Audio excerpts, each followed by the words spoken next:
नमस्कार, मैं हूं आपके साथ अंकिता पाल। बुलेटिन की शुरुआत करते हैं इस वक्त की बड़ी खबर के साथ। देहरादून से इस वक्त की बड़ी खबर आ रही है, जहां पर सीएम धामी ने आईएसबीटी का निरीक्षण किया है।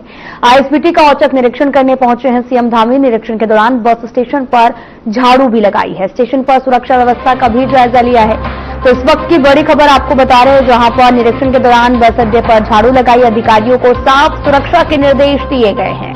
सीएम धामी आईएसबीटी पहुंचे थे। इस वक्त की बड़ी खबर आपको बता रहे हैं देहरादून से, जहां पर उन्होंने झाड़ू लगाई है और अधिकारियों को तमाम तरह के निर्देश दिए हैं। औचक निरीक्षण करने के दौरान बस स्टेशन पर काफी ज्यादा गंदगी थी, जिस दौरान वो झाड़ू लगाते हुए नजर आए और उन्होंने सफाई सुरक्षा के निर्देश भी दिए हैं।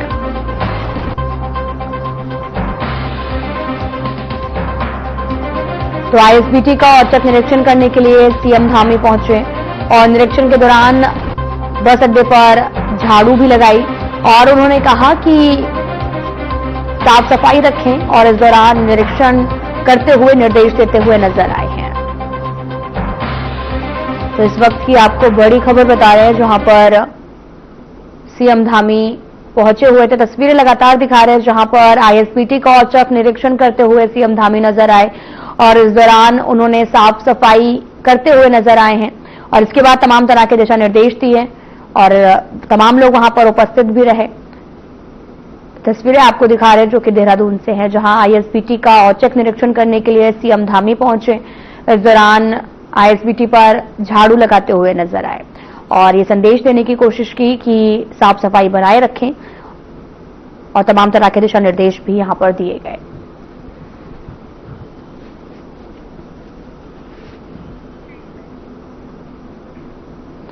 मुख्यमंत्री पुष्कर सिंह धामी ने मुख्यमंत्री आवास में आयोजित एक सादगीपूर्ण और गरिमामय समारोह में प्रख्यात हिंदी साहित्यकार स्वर्गीय शैलेश मटियानी को प्रदत्त उत्तराखंड गौरव सम्मान पुरस्कार 2025 उनके पुत्र राकेश मटियानी को प्रदान किया। यह सम्मान स्वर्गीय मटियानी की साहित्यिक उपलब्धियों, हिंदी कहानी जगत में उनके अमूल्य योगदान और उत्तराखंड की सांस्कृतिक विरासत को सशक्त पहचान दिलाने के लिए दिया गया।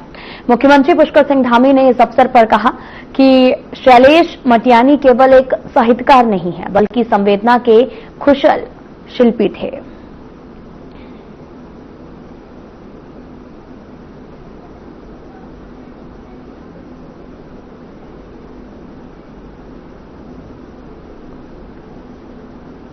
तो आपको बताते चलें कि उत्तराखंड गौरव सम्मान पुरस्कार 2025 का आयोजन किया गया और इस दौरान सीएम धामी ने नॉन बेटे को पुरस्कार दिया है। सीएम आवास पर आयोजित हुआ था सम्मान समारोह और इस दौरान उन्होंने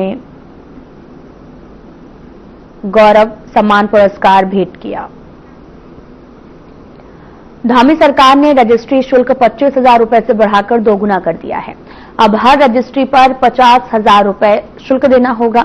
इससे पहले 2015 में रजिस्ट्री शुल्क को 10,000 रुपए से बढ़ाकर 25,000 रुपए किया गया। इस संबंध में सोमवार को वित्त विभाग के आदेशों के बाद महानिरीक्षक निबंधन आईजी स्टॉप कार्यालय की ओर से सभी जिलों को पत्र जारी किया गया। उत्तराखंड के प्रति रजिस्ट्री 2% रजिस्ट्री शुल्क अधिकतम 25,000 रुपए लिया जाता है और वहीं अगर 10 लाख रुपए की जमीन कोई खरीदता है तो इसके हिसाब से 20,000 रुपए रजिस्ट्री शुल्क लिया जाता है। इसकी अलग अलग रजिस्ट्री इससे ज्यादा की है और तब 2% के स्थान पर यह शुल्क 25,000 रुपए लिया जाता है।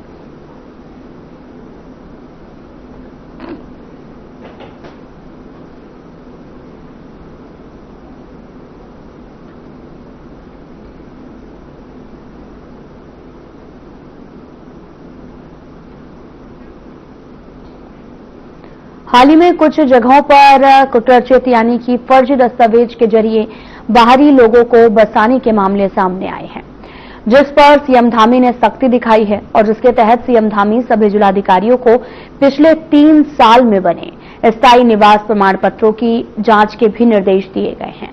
साथ ही दोषियों के खिलाफ सख्त कार्रवाई करने को कहा है।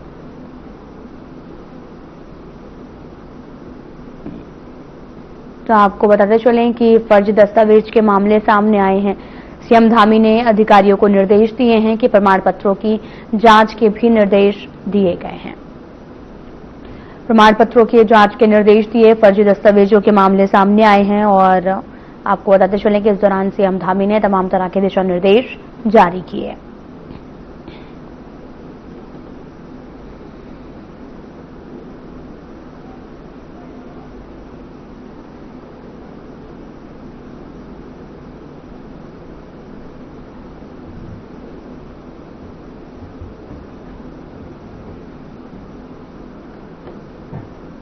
प्रमाण पत्रों के जांच के निर्देश सीएम ने दिए। हल्द्वानी के बनभूलपुरा क्षेत्र में डेमोग्राफी चेंज की कोशिशों का मामला अब बड़ा हो चुका है। फर्जी स्थायी निवास प्रमाण पत्र तैयार करने वाले एक संगठित गिरोह का पर्दाफाश करने के बाद में राज्य सरकार भी एक्शन मोड में है। राज्य मंत्री शंकर कोरंगा ने साफ कहा कि ऐसे लोगों को किसी भी कीमत पर बख्शा नहीं जाएगा। उन्होंने इसे प्रदेश की सुरक्षा और जनसांख्यिकी संतुलन के साथ खिलवाड़ करने की गंभीर साजिश बताया। कुमायूं आयुक्त दीपक रावत ने हाल ही में निरीक्षण के दौरान एक व्यक्ति को फर्जी दस्तावेज बनाते हुए रंगे हाथ पकड़ा है, जिसके बाद जांच एजेंसी जांच भी तेज हो गई है और नैनीताल के एसएसपी मंजुनाथ टीसी ने इस मामले में 3 आरोपियों को गिरफ्तारी की पुष्टि की है।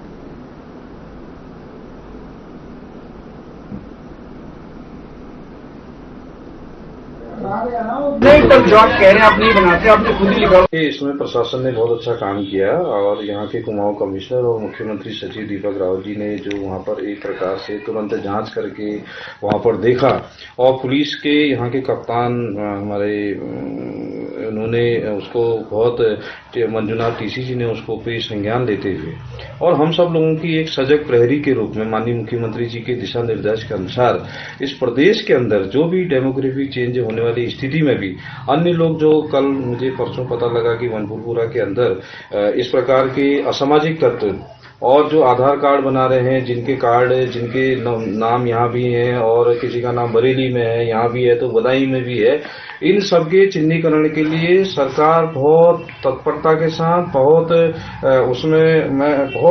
स्ट्रिक्ट उसमें सरकार का रुख रहेगा। स्पष्ट नीति के साथ सरकार काम कर रही है और मैं सचेत करना चाहता हूं उन लोगों को जो ये लोग इस प्रकार की गलत कार्य कर रहे हैं, क्योंकि इसमें जो हमारे उचित लोग हैं जिसका सदुपयोग मिलना चाहिए उनको नहीं मिल रहा है। इसमें तहसीलदार कुलदीप जी ने भी उसमें मुकदमा दर्ज कराया है फैजान पे और इस प्रकार जो हमारे कुछ लोग उसमें मिले हुए भी थे उनका चिन्हीकरण भी किया जा रहा है और वृहद स्तर पर आने वाले समय पर इसमें अभी जांच लंबे स्तर पर होगी और अभी आप देखते रहिएगा कि बहुत सारी इसमें चीजें अभी निकल के आएंगी। अभी से मेरा सभी से ये कहना है कि स्वयं अपने बारे में बता दें और स्वयं अपने बारे में ये जानकारी करें कि भाई जो हमारे आधार कार्ड अगर बने हुए हैं तो उसको तुरंत वो करें, उसका तुरंत निस्तारण करें और तुरंत उसको कैंसिल करके और अपनी पहचान को, अपनी आइडेंटिटी को पब्लिक के सामने रखने की बहुत जरूरी आवश्यकता है। ऐसा हमने यहाँ से जाना नहीं है, चुनाव करा के जाना है।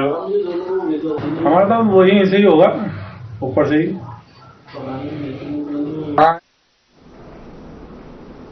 उत्तराखंड में 2027 विधानसभा चुनाव भले ही अभी करीब 1 साल दूर हो, लेकिन सियासी माहौल अभी से गर्म है। सत्ताधारी बीजेपी और विपक्षी कांग्रेस दोनों अपनी अपनी जीत के दावे करने में जुटे हैं।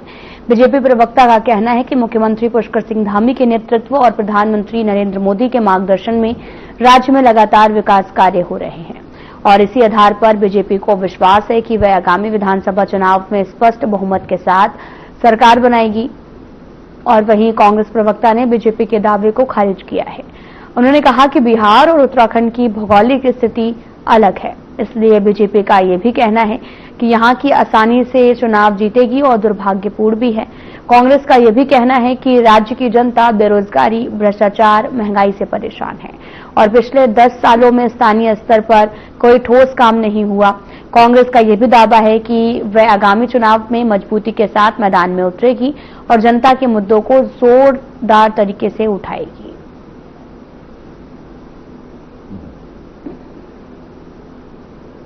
ऐसा विकसित किया जाए।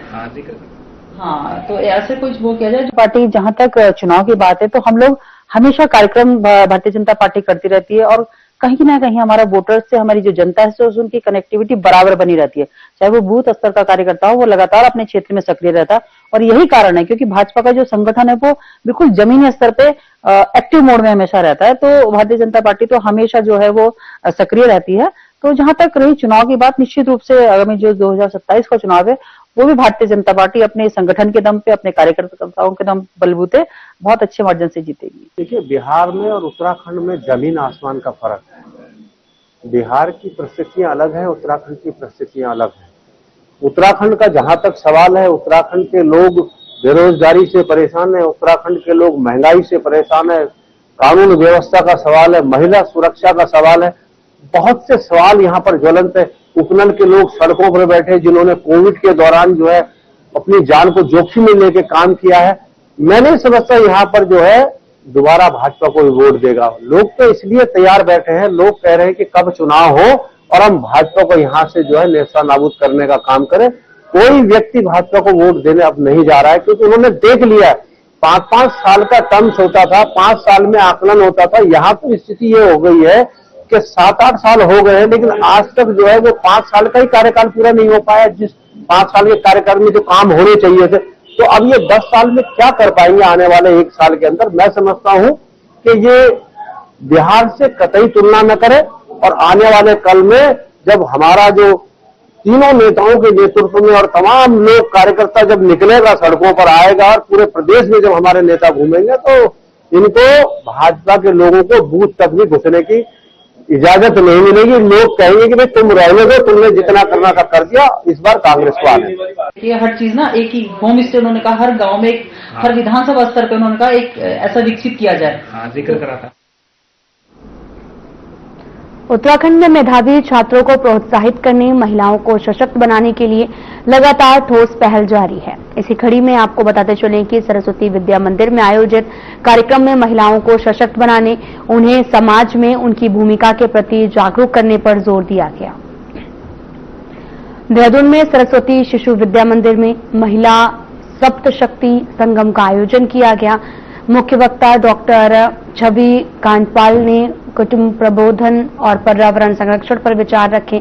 कार्यक्रम में महिलाओं को उनके अधिकारों और जिम्मेदारियों के प्रति जागरूक किया गया। इसके साथ पर्यावरण संरक्षण के महत्व पर प्रकाश डाला गया और साथ ही इसके अलावा कई श्रेणियों में बच्चों को, जिन्होंने खेल प्रतियोगिताओं के साथ साथ शैक्षिक उन्नयन में उपलब्धि हासिल की है, उन्हें भी सम्मानित किया गया है। आज सरस्वती विद्या मंदिर में सप्तशक्ति संगम नाम से एक कार्यक्रम की योजना हुई, जो माताओं के प्रबोधन की दृष्टि से थी और प्रमुख 2 विषय को लेकर हमने माताओं का प्रबोधन किया: पर्यावरण सुरक्षा, पर्यावरण संरक्षण एवं कुटुंब प्रबोधन। आज जो हमारे परिवारों की स्थिति आधुनिक युग में अनेक प्रकार की चुनौतियों से ग्रस्त है, तो माता की भूमिका क्या रहनी चाहिए उसका प्रबोधन किया गया। और आज जो वैश्विक पर्यावरण का संकट है, वो संकट निवारण की दृष्टि से एक माता घर में रहते हुए अपने घर को प्लास्टिक मुक्त कैसे बना सकती है, जल की बचत कैसे कर सकती है, बिजली की बचत कैसे कर सकती है और ये संस्कार बच्चों को कैसे दे सकती हैं, इस प्रकार का प्रबोधन किया गया।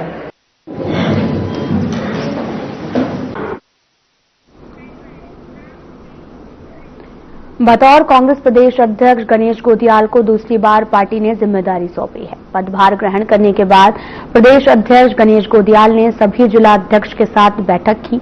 बतौर प्रदेश अध्यक्ष ये दूसरी पारी की पहली बैठक है और बैठक में पार्टी के वरिष्ठ नेता भी मौके पर मौजूद रहे। गणेश गोदियाल के पदभार ग्रहण समारोह से पार्टी ने विधानसभा चुनाव 2027 का बिगुल फूंक दिया है।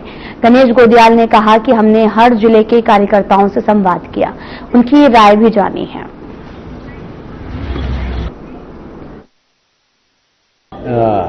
मौका भी है और दस्तूर भी है। तो कल चूंकि नया कार्यभार ग्रहण किया तो मैं भी यहाँ था और हमारे तमाम जिलाध्यक्ष महोदय जितने हैं सब लोग भी यहाँ हैं। तो मौका भी है, दस्तूर भी है, तो बैठक होनी चाहिए। इसलिए आज प्रातः 11 बजे से ये बैठक बुलाई।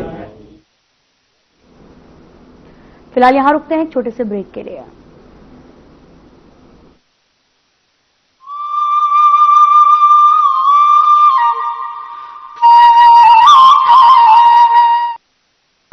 किसान हमारे अन्नदाता, इनके पसीने की हर बूंद से ही धरती हरी भरी होती है और हमारे घरों में अन्न का दीप जलता है।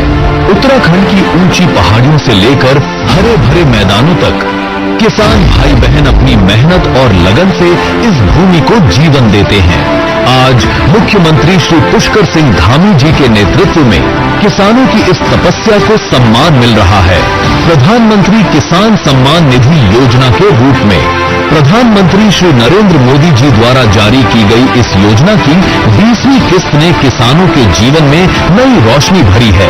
केवल एक क्लिक से डीबीटी के माध्यम से प्रदेश के 8,28,000 किसानों के बैंक खातों में 184.25 करोड़ की राशि पहुंची। ये सिर्फ पैसा नहीं है, ये किसानों की मेहनत का सम्मान है। ये उनके कल की खुशहाली और सुरक्षित भविष्य का वादा है। अब तक उत्तराखंड के किसानों को इस योजना से 3,300 करोड़ से अधिक की राशि मिल चुकी है। सरकार ने किसान की हर जरूरत को समझा। ब्याज मुक्त ऋण, कृषि उपकरणों पर 80% तक सब्सिडी, मुफ्त नहर सिंचाई की सुविधा, गेहूं और गन्ने पर बोनस। आज बागवानी नई उड़ान भर रही है। नई सेब नीति, कीवी मिशन, मिलेट मिशन और ड्रैगन फ्रूट नीति के जरिए खेतों में नए रंग खिल रहे हैं। हर किसान के चेहरे पर मुस्कान है, हर खेत में हरियाली है, हर गांव में खुशहाली है। प्रधानमंत्री किसान सम्मान निधि योजना ने किसानों को ताकत दी है। धामी सरकार की नीतियों ने किसानों को नया भरोसा दिया है। ये है वो उत्तराखंड जहां अन्नदाता सशक्त है और हर खेत समृद्ध। सफलता की राह पर बढ़ रहा किसान, उत्तराखंड सरकार दे रही सम्मान। कुछ लोग खाते पीते तो बहुत बढ़िया हैं, पर फिर भी उनकी सेहत नहीं बनती। पिचके हुए गाल हैं, हड्डियां निकली हुई हैं, पैंटें ढीली हैं, कपड़े जचते नहीं, कोई पर्सनैलिटी नहीं।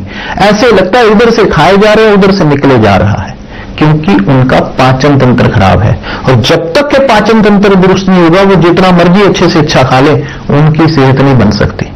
इसलिए हमारी संस्था सन्यासी आयुर्वेदा ने एक ऐसी दवा का निर्माण किया है जो कि आपके लिवर को, आपके पाचन तंत्र को दुरुस्त करने का काम करती है, ताकि आप जो भी खाएं उसका पूरे का पूरा निचोड़ आपके शरीर को लगे, आपकी भूख बढ़े, खाया पिया सही से लगे, नया खून बने, हड्डियों में जान आए, वजन बढ़े और आप मोटे तगड़े खूबसूरत पर्सनैलिटी के मालिक बन जाएं।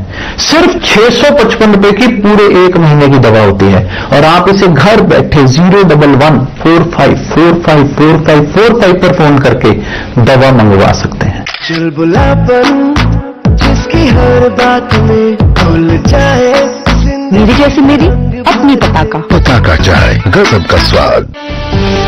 प्रधानमंत्री नरेंद्र मोदी की प्रेरणा और मुख्यमंत्री पुष्कर सिंह धामी के कुशल मार्गदर्शन में उत्तराखंड सरकार लेकर आई है मेगा इंडस्ट्रियल पॉलिसी, एक ऐसा विजन जो उद्योग को नई दिशा और युवाओं को देता है रोजगार की गारंटी। हमने जहां एक और उद्योगों को लाइसेंसिंग प्रोसेस को आसान करते हुए सिंगल विंडो सिस्टम की व्यवस्था में सुधार किया, वहीं औद्योगिक नीति, लॉजिस्टिक नीति, स्टार्टअप नीति, एमएसएमई नीति और मेगा औद्योगिक और निवेश नीति सहित 30 से अधिक नीतियों को लागू कर राज्य में उद्योगों को बेहतर माहौल उपलब्ध कराने का प्रयास किया है। इस पहल का उद्देश्य है निवेश को नई ऊंचाइयों तक पहुंचाना और राज्य के युवाओं के लिए बेहतर अवसर सुनिश्चित करना। निवेश की 4 श्रेणियां बनाई गई हैं। पहली लार्ज इन्वेस्टमेंट की श्रेणी में 50 से 200 करोड़ रुपए का निवेश होगा और निवेशक द्वारा कम से कम 50 स्थायी रोजगार उपलब्ध करवाने होंगे। अब हमें अपने ही राज्य में मिल रहा है बेहतर रोजगार और स्थायी भविष्य।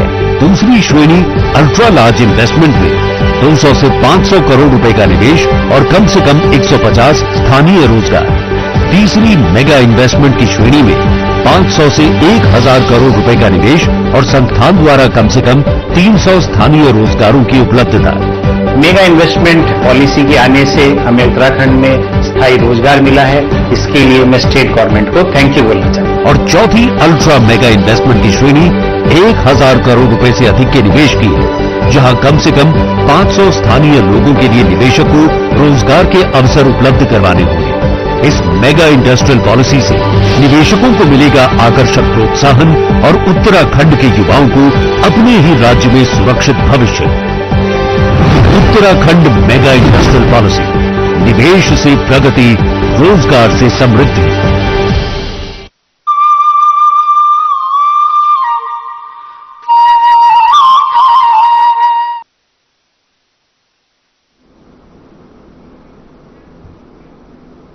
के बाद स्वागत है आप सभी का। रुख करते हैं खबरों की तरफ। बीजेपी विधायक और प्रदेश प्रवक्ता विनोद चमोली ने कांग्रेस के वरिष्ठ नेता हरीश रावत पर तीखा हमला बोलते हुए कहा कि हरीश रावत आज जिन मुद्दों पर बयान दे रहे हैं, असल वही बातें जिन्हें सालों तक कांग्रेस के भीतर खुद पैदा करते रहे। उन्होंने कहा कि कांग्रेस में अविश्वास का माहौल बनाने, कार्यकर्ताओं का आपस में भिड़ाने और संगठन को रसातल में पहुंचाने का काम सबसे ज्यादा हरीश रावत के दौर में हुआ है। साथ ही उन्होंने ये भी कहा कि अब जब कांग्रेस लगातार पतन की ओर जा रही है, तो हरीश रावत उन पापों का एहसास होते हुए उन्हीं विषयों को सामने ला रहे हैं। साथ ही चमोली ने यह भी कहा कि ये अच्छी बात है कि वे अब सच स्वीकार कर रहे हैं, लेकिन कांग्रेस की वर्तमान स्थिति के लिए वही सबसे ज्यादा जिम्मेदार हैं।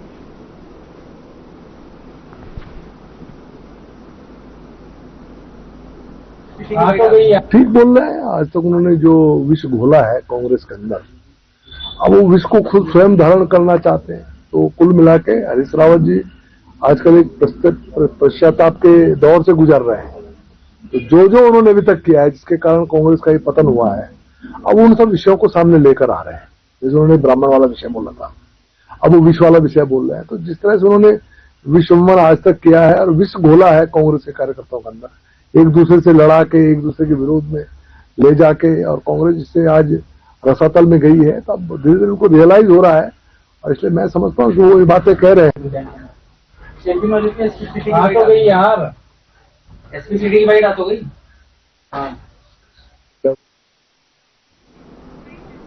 फिलहाल बुढ़े में इतना ही। नमस्कार।